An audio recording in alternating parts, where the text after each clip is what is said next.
The thing about advanced civilizations, Dr. Elena Vasquez had learned during her 3 months at the Kepler Institute, was that they possessed an almost supernatural ability to miss the obvious while pontificating about the obscure.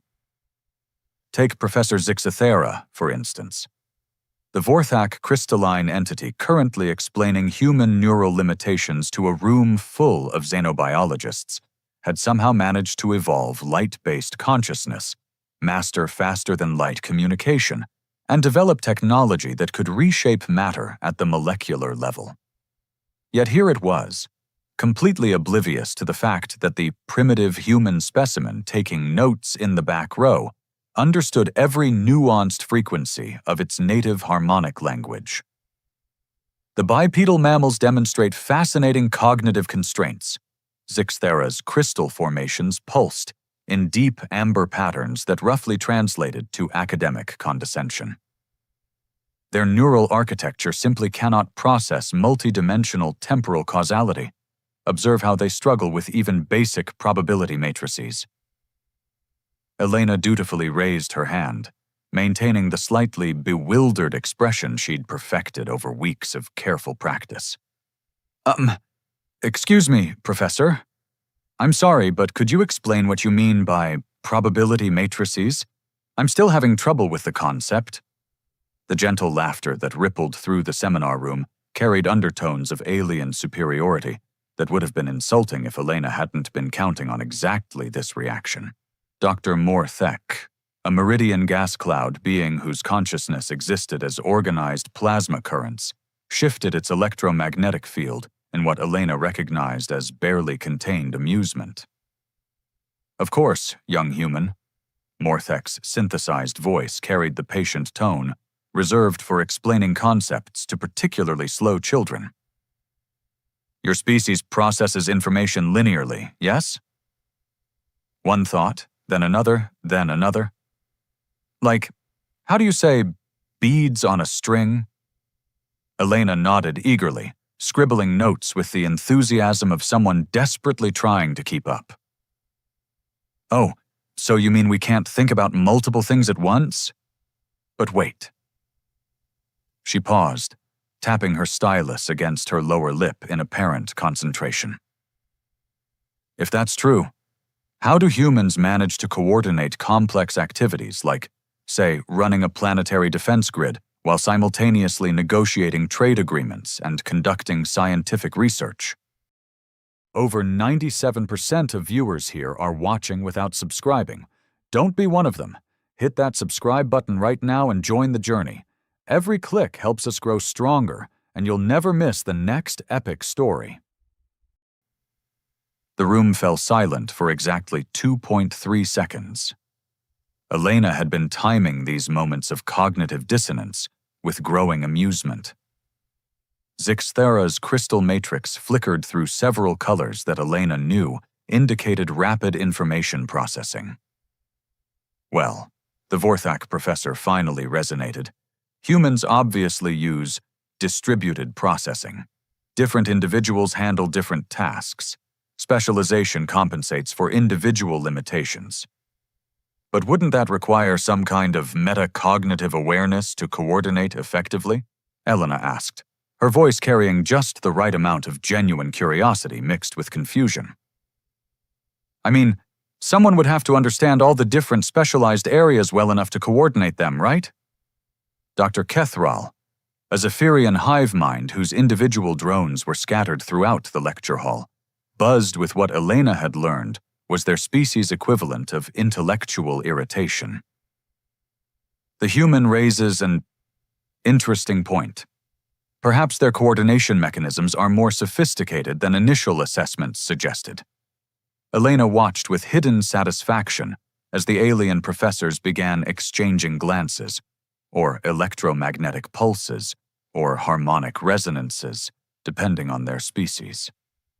This was the moment she'd been orchestrating for weeks, the precise instant when their comfortable assumptions began to crack, just enough to let new information seep through. Dr. Vasquez. Morthek's plasma currents swirled in patterns Elena recognized as heightened attention. You ask remarkably, probing questions for someone struggling with basic concepts.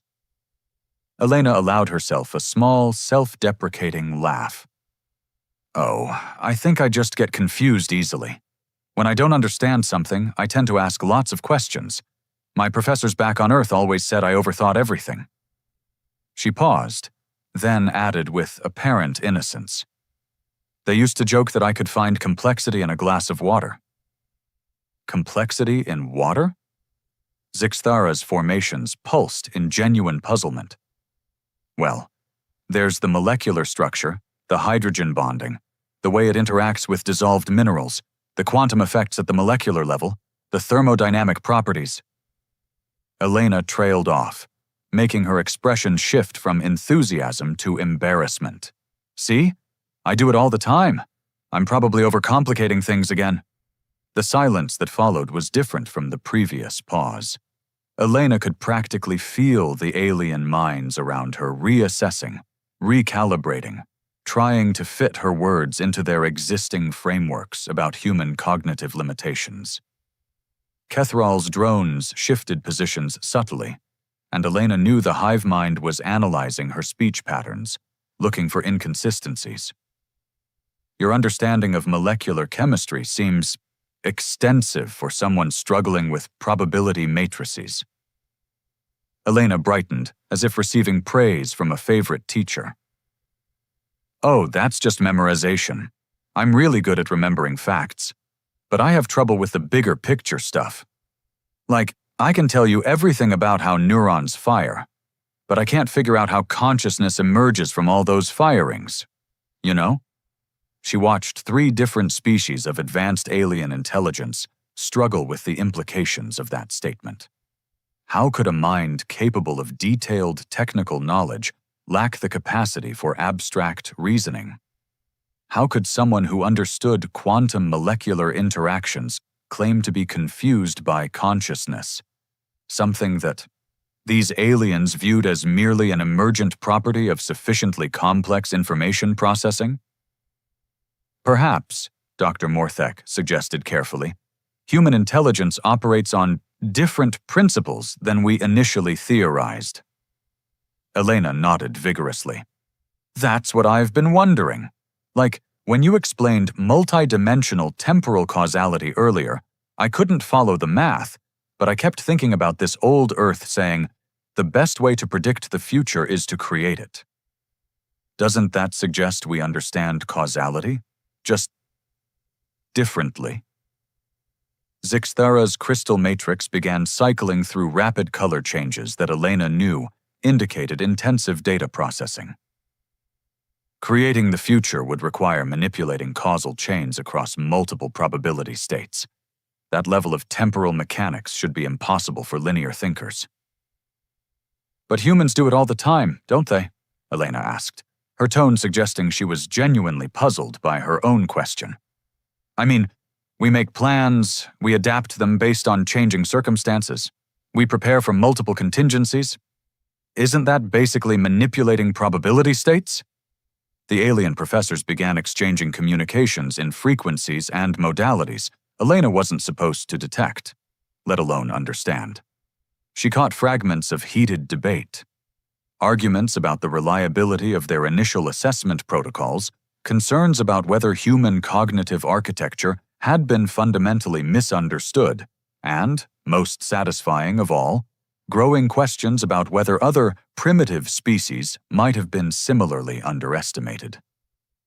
Elena continued taking notes, her expression one of innocent concentration, while she mentally recorded every nuance of their confusion. 3 months of playing the eager but limited student. 3 months of asking just the right questions at precisely the right moments, and finally the cracks were showing. As the seminar wound to a close, Professor Zixthara announced the next session's topic: Advanced Pattern Recognition in Post-Scarcity Societies. Elena dutifully copied the title into her notebook, already formulating the perfect, confused questions that would lead these brilliant alien minds exactly where she wanted them to go.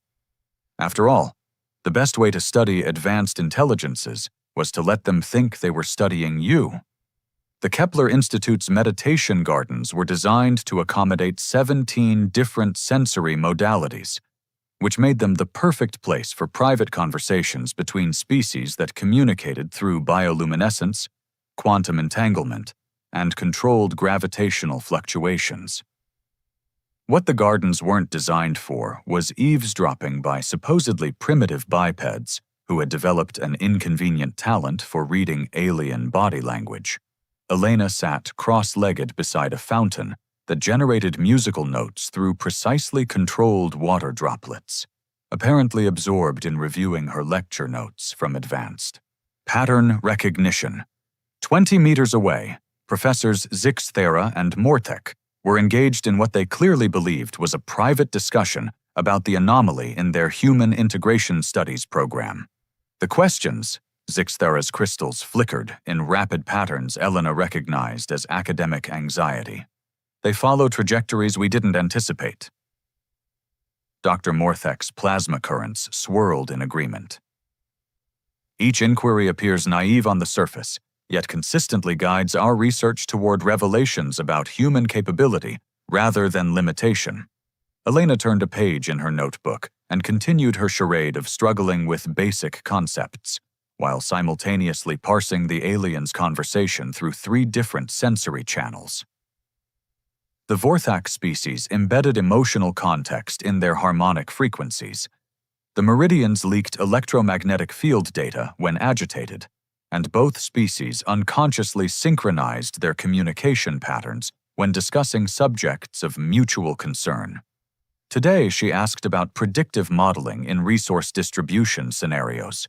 Morthek continued, claimed confusion about economic theory, then proceeded to outline implementation challenges that our best analysts hadn't considered.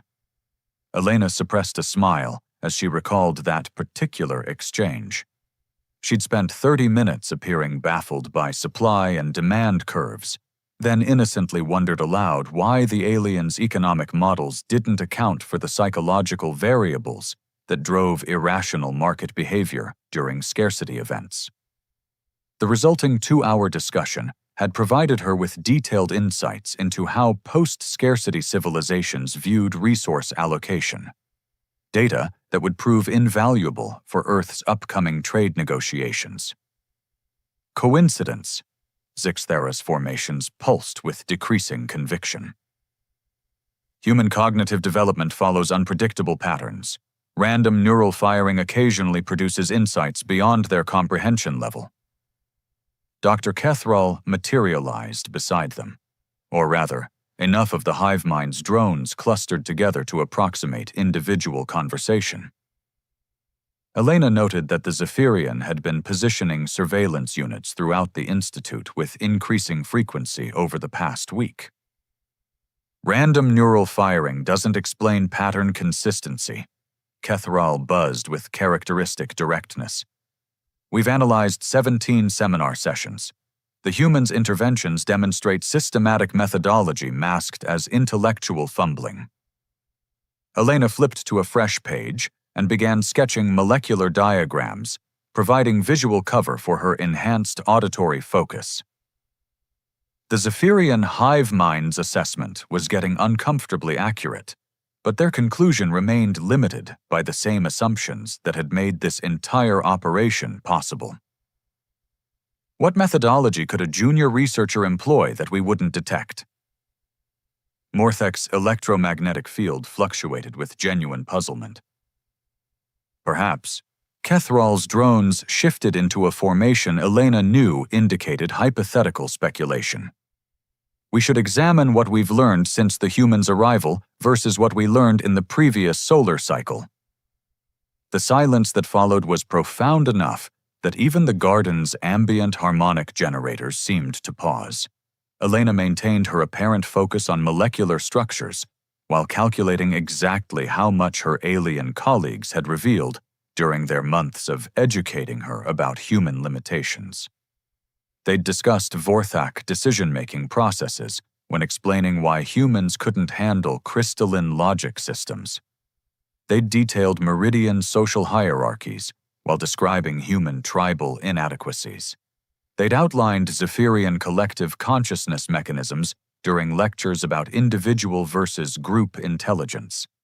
Elena had accumulated a comprehensive database of alien psychological profiles, technological capabilities, and cultural vulnerabilities, all while appearing to struggle with concepts her undergraduate students mastered in their first semester.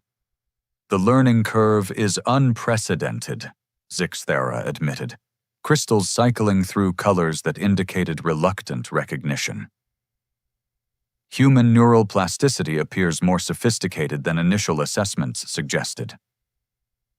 Elena chose that moment to approach their group, wearing her perfected expression of academic confusion, mixed with hopeful enthusiasm. "Excuse me, professors? I hope I'm not interrupting, but I was wondering if you could help me understand something about today's lecture." The three alien professors fell silent with the kind of immediate attention that suggested they'd been discussing exactly this topic. Elena pretended not to notice their increased scrutiny as she opened her notebook to a page filled with deliberately chaotic diagrams. "I've been trying to map the relationship between individual decision-making and collective outcomes," Elena continued, pointing to her sketches with apparent frustration. "But I keep getting confused about the feedback loops. Like, in human societies, individual choices somehow create emergent behaviors that then influence future individual choices. Doesn't that suggest our linear thinking might actually be operating in multiple dimensions simultaneously?" Dr. Morthek's plasma currents underwent rapid oscillations that Elena recognized as intense cognitive processing. "You're describing recursive causality across temporal boundaries." Elena nodded eagerly. "Yes, exactly. But if humans can navigate recursive causality instinctively, why do you all keep saying we're limited to linear thought processes?" She paused, then added with genuine-sounding confusion, "I mean, I know I'm probably missing something obvious, but it seems like there might be a contradiction there." Kethral's drones buzzed in what Elena had learned was the Zephyrian equivalent of a sharp intake of breath. The hive mind had clearly reached the same conclusion Elena had been guiding them toward for weeks.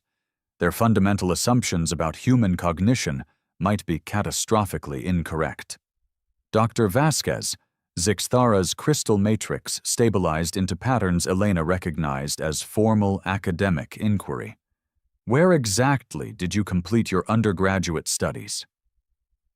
Elena smiled with the innocent pride of someone sharing a cherished memory. "Stanford University, Earth. I majored in comparative xenopsychology with a focus on interspecies communication theory." She paused, then added with apparent embarrassment, "though I'm obviously still pretty bad at the practical application part." The garden's harmonic generators suddenly seemed very loud in the silence that followed.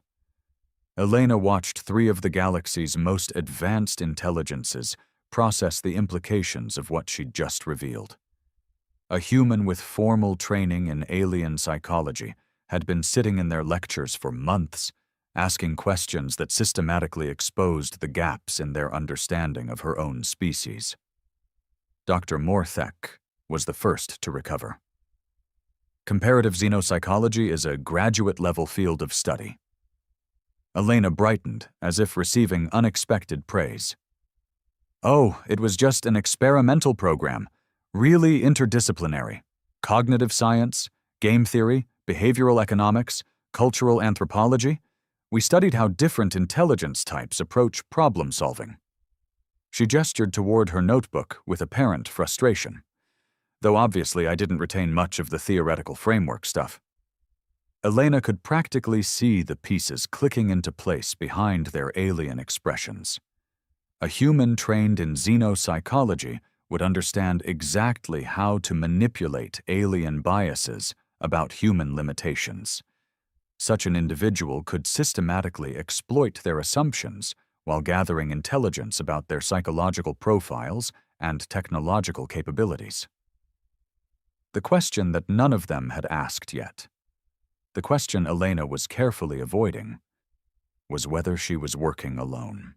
The emergency faculty meeting convened in the Kepler Institute's most secure conference chamber, a space designed to prevent any form of electronic surveillance, psionic intrusion, or quantum eavesdropping. Unfortunately for the assembled alien professors, it hadn't been designed to prevent a supposedly harmless human from accessing the ventilation system's acoustic properties through judicious application of Earth-developed sound engineering principles. Elena crouched in the maintenance corridor above the conference room, using a device no larger than a stylus to amplify and translate the heated discussion below. The irony wasn't lost on her that these advanced beings had somehow overlooked the possibility that primitive humans might have developed sophisticated espionage techniques during their species' remarkably violent evolutionary history. "The probability calculations are irrefutable," Dr. Catherall announced, the hive mind's collective, consciousness radiating through dozens of drones positioned throughout the chamber. Statistical analysis of our research progress before and after the humans' arrival demonstrates deliberate manipulation of discovery trajectories. Professor Zixthara's crystal matrix pulsed with agitated frequencies. "You're suggesting a single undergraduate researcher has orchestrated months of advanced xenobiological research? The computational requirements alone would exceed human neural capacity by several orders of magnitude." Elena smiled grimly as she adjusted her recording equipment. The aliens' fundamental error continued to be their assumption that she was working as an individual rather than as part of a coordinated intelligence network. They'd spent so much time studying humanity's supposed limitations that they'd completely missed humanity's greatest strength: the ability to appear weak while coordinating devastating strategic responses. "Unless," Dr. Morthek interjected, electromagnetic fields crackling with dawning realization, "our assessment of human cognitive architecture has been fundamentally flawed from the beginning." Elena accessed her secure communication link and began transmitting the aliens' conversation directly to the analysis team on Earth. Within seconds, she received confirmation that xenopsychology specialists across 3 continents were reviewing the data in real time, preparing contingency protocols for every possible development in the situation below. The chamber's atmosphere grew tense as additional faculty members arrived. Professor Velkoth from the Andromedan hegemony, whose species communicated through controlled gravitational waves, Dr. Ixara, representing the silicon-based collective that existed as distributed processing networks, and Commander Thrakul, the military liaison whose crystalline carapace shifted colors to indicate threat assessment levels. Elena's earpiece crackled with quiet updates from her Earth-based coordinators. "Target acquisition on all primary subjects confirmed. Psychological profiles updating in real time. Recommend maintaining current operational parameters." "The implications extend beyond academic embarrassment," Commander Thrakul announced, his carapace cycling through warning colors. "If humans have successfully infiltrated our most prestigious research institution, what other operations might be compromised?" Dr. Velkoth's gravitational communication created subtle pressure waves that Elena felt more than heard. The translation came through her earpiece. "Our intelligence networks report similar anomalies at research facilities across 7 star systems. Humans displaying unexpected capabilities, asking questions that redirect research programs, appearing confused while demonstrating sophisticated understanding." Elena's blood pressure spiked as she realized the scope of what the aliens were discovering. Earth's xenopsychological intelligence program was far more extensive than even she had known. While she'd been focusing on her specific mission at the Kepler Institute, similar operations had apparently been running simultaneously across multiple alien civilizations. "We need to confront the subject directly," Catherall declared, drones shifting into aggressive formation patterns. "Determine the extent of the deception and identify any co-conspirators." Elena began calculating extraction protocols while continuing to monitor the conversation. Her mission parameters included contingencies for exposure, but the revelation that similar operations existed elsewhere changed the strategic landscape entirely.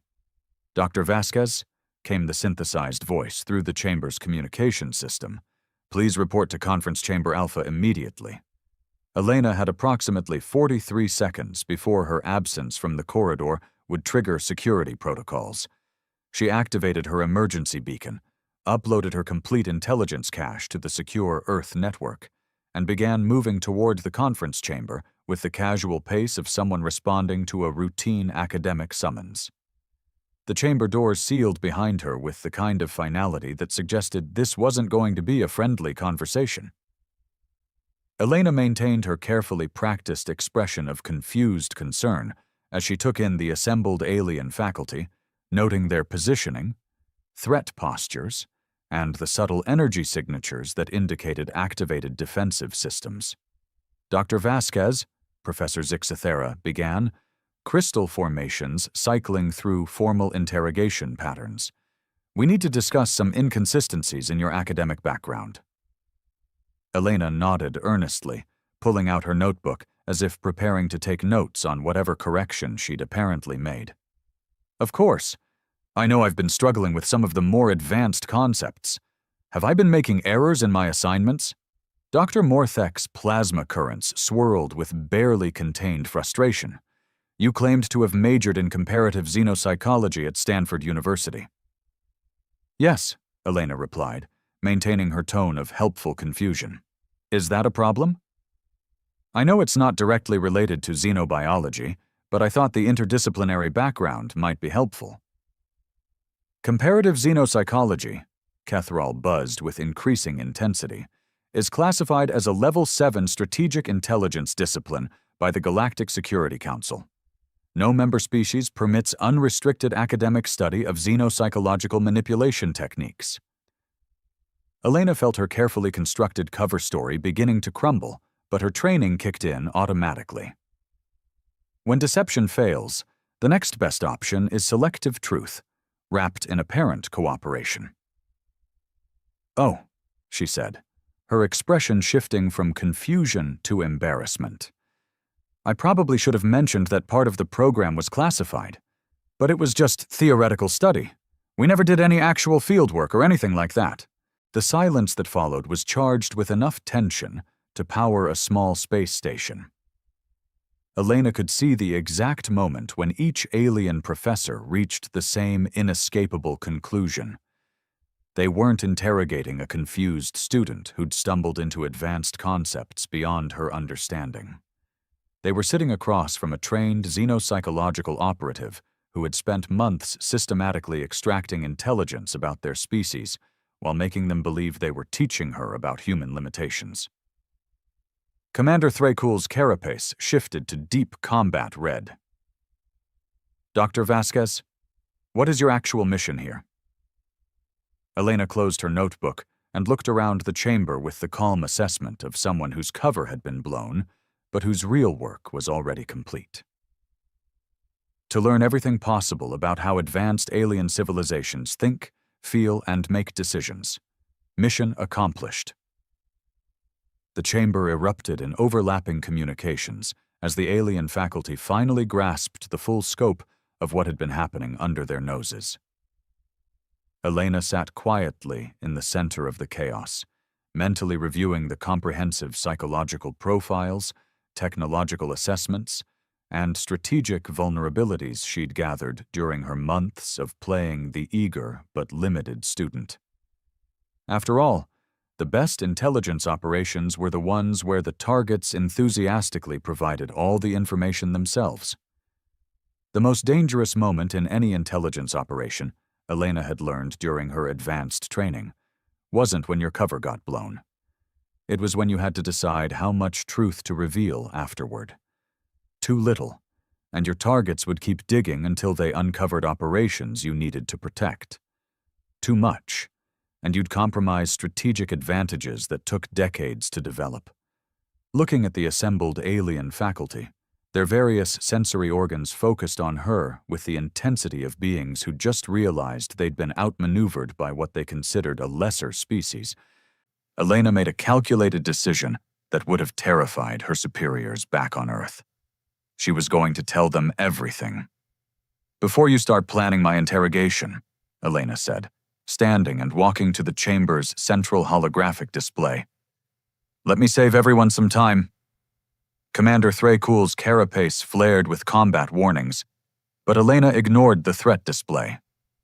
Instead, she activated the chamber's presentation system using access codes that, according to the alien's security protocols, she shouldn't have possessed.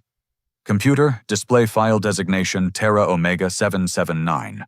Authorization: Vasquez, Elena Maria, Chief Xenopsychological Analysis Division, Earth Strategic Intelligence. The holographic display illuminated with a three-dimensional representation that made every alien in the chamber recoil simultaneously. It showed the Kepler Institute itself, but not as they knew it. This version displayed the facility's true structural layout, complete with hidden human-built sections, covert monitoring equipment, and a comprehensive network of surveillance systems that had been documenting everything for the past 18 months. "The Kepler Institute," Elena announced with the professional tone of someone delivering a strategic briefing, "was designed, built, and operated by Human Intelligence Services as a xenopsychological research facility. Every alien species currently represented in this chamber volunteered to participate, though I realize none of you remember volunteering. Dr. Morthek's plasma currents destabilized into chaotic patterns. Impossible. The Institute predates human space travel by centuries. Our historical records were carefully edited using memory modification technology we acquired from the Sci-Fi Collective in 2387, Elena interrupted, manipulating the holographic display to show detailed timelines. "We've been operating deep-cover psychological research programs for 43 years. The Institute represents our most successful long-term study of advanced alien cognitive patterns." Professor Zixthera's crystal matrix began cycling through colors Elena recognized as extreme cognitive stress. "You're claiming that humans have been manipulating galactic civilization for half a century?" Elena smiled with genuine appreciation for the question. "Manipulating implies deception for malicious purposes. We prefer strategic misdirection for mutual benefit. Every species here has contributed invaluable data about their psychological profiles, decision-making processes, and cultural blind spots. In exchange, we've provided you with revolutionary insights about yourselves that your own research couldn't have achieved." The holographic display shifted to show research publications, breakthrough discoveries, and technological advances that the alien professors had achieved during their time at the Institute. Elena highlighted the impressive scope of their accomplishments, with the pride of someone presenting a successful collaboration. "Dr. Kethral, your work on collective consciousness optimization has improved Zephyrian hive efficiency by 37%. Professor Zixthera, your crystalline logic papers revolutionized Vorthak philosophical frameworks. Dr. Morthek, your plasma dynamics research solved energy distribution problems that had plagued Meridian civilization for millennia." Kethral's drones buzzed with confusion that bordered on distress. "Those discoveries emerged from our own research initiatives. Guided by carefully designed scenarios that highlighted specific aspects of your cognitive architecture," Elena confirmed. "We created research environments that would naturally lead you toward breakthroughs in your areas of greatest potential. Think of it as accelerated scientific development through psychological optimization." Commander Thrakul's carapace had shifted from combat red to something Elena didn't recognize, a complex pattern that might have indicated tactical reassessment or existential crisis. "How many other facilities operate under human control?" Elena accessed another display layer, revealing a galactic map dotted with hundreds of research stations, universities, cultural exchange centers, and diplomatic facilities. Each location pulsed with indicators showing human operational involvement, ranging from partial influence to complete administrative control. We prefer to think of them as collaborative ventures, Elena said, though I understand that retroactive consent can feel somewhat unsettling. The chamber fell silent, except for the ambient hum of life support systems that Elena now realized the aliens had never questioned. Human-designed life support systems, optimized for psychological comfort during extended research sessions, calibrated to maintain optimal cognitive performance across 17 different species types. Dr. Velkoth's gravitational communications created pressure waves that translated as something approaching awe. The computational requirements for coordinating operations across this scale would exceed the processing capacity of any single species. Elena nodded approvingly. Which brings us to the most important revelation. Humans don't operate as individuals or even as unified planetary governments. We function as a distributed intelligence network that spans multiple dimensions of space-time, coordinates across parallel probability streams, and maintains coherent strategic objectives across timescales measured in geological epochs. The holographic display expanded to show Earth, but not the Earth the aliens thought they knew. This version revealed the planet's true nature, a central processing node in a vast computational network that extended through dimensions the assembled aliens couldn't perceive, connected to human settlements and research facilities scattered across galactic clusters they'd never detected. Your species have been studying human limitations based on observations of our local representatives, Elena explained. What you've never realized is that those representatives are approximately equivalent to individual sensory organs in a vastly larger organism. You've been analyzing humanity's fingernails and concluding that we lack complex nervous systems. The silence that followed this revelation carried weight that seemed to bend space-time around the conference chamber.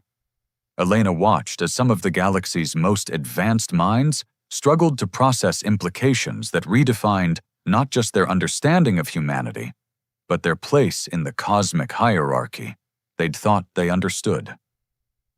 Finally, Professor Zixathara managed to pulse a question. What do you want from us?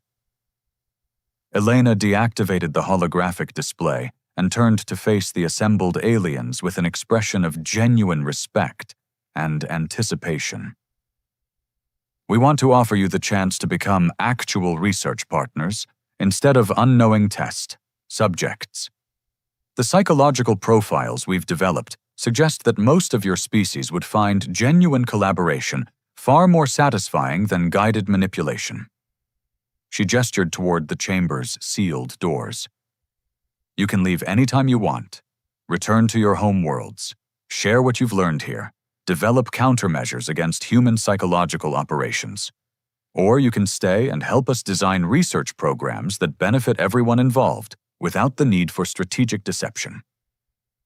Commander Thrakul's carapace had settled into patterns Elena interpreted as grudging admiration. And if we choose to leave and warn other civilizations about human capabilities? Elena's smile carried the weight of species-level confidence that had taken millennia to develop. That would be extremely helpful, actually. We've been waiting for someone to ask the right questions about our apparent limitations. It gets tedious pretending to be primitive when there's so much fascinating work we could be doing together. As she watched the alien professors exchange glances, Elena reflected on the beautiful irony of the situation. Humanity had spent centuries being underestimated by beings who considered themselves intellectually superior. Now those same beings faced a choice: continue believing in human limitations, while humans shaped galactic civilization from the shadows, or acknowledge human capabilities and gain access to collaboration opportunities they'd never imagined possible. Either way, the age of humans being dismissed as a minor species was definitively over. Though Elena suspected that in the coming years, many civilizations would look back fondly on the time when humanity's greatest threat appeared to be an excessive tendency to ask naive questions. After all, There were far more uncomfortable discoveries waiting for species who preferred their universe simple and their hierarchies clearly defined.